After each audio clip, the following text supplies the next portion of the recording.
दोस्तों आज की इस वीडियो में हम डिस्कस करने वाले हैं विंडोज़ अपडेट रिक्वायरमेंट। अगर आप अपनी विंडोज़ को अपडेट या अपग्रेड करना चाहते हैं, इस वीडियो कंप्लीट वॉच करें। सबसे पहले हमने क्या करना है, माई कंप्यूटर को ओपन करना है।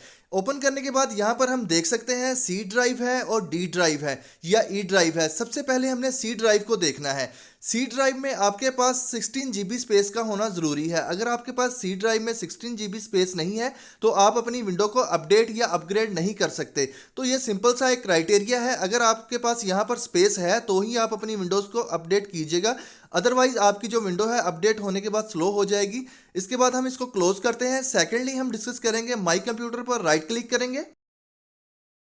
तो जैसे हम इसको राइट क्लिक करके प्रॉपर्टीज में आएंगे तो ये बॉक्स हमारे पास अपीयर होगा। यहाँ पर भी एक क्राइटेरिया है, बेसिकली यहाँ पर हमने देखना है इंस्टॉल्ड रैम।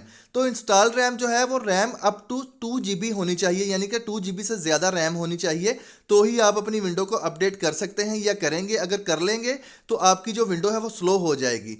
अगर आप अपनी विंडो को प्रॉपरली अपडेट करना चाहते हैं तो इसके लिए सिंपल सा एक क्राइटेरिया है। सर्च में आएंगे, यहाँ पर हमने टाइप करना है एक छोटी सी कमांड को, विंडोज़ अपडेट सेटिंग। तो जैसे ही विंडोज़ अपडेट सेटिंग करेंगे, इंटर के बटन पर प्रेस करेंगे तो इसका जो बॉक्स है कुछ इस तरह से हमारे पास अपीयर होगा। तो यहाँ पर इसके ऊपर हम क्लिक करते हैं। तो जैसे ही हम इसको क्लिक करेंगे तो ये बॉक्स हमारे पास अपीयर हो गया है। यहाँ पर हमने क्या करना है, चंद सेकंड वेट करना है। तो प्रोसेस जो है वो ऑटोमेटिकली कंटिन्यू हो जाएगा।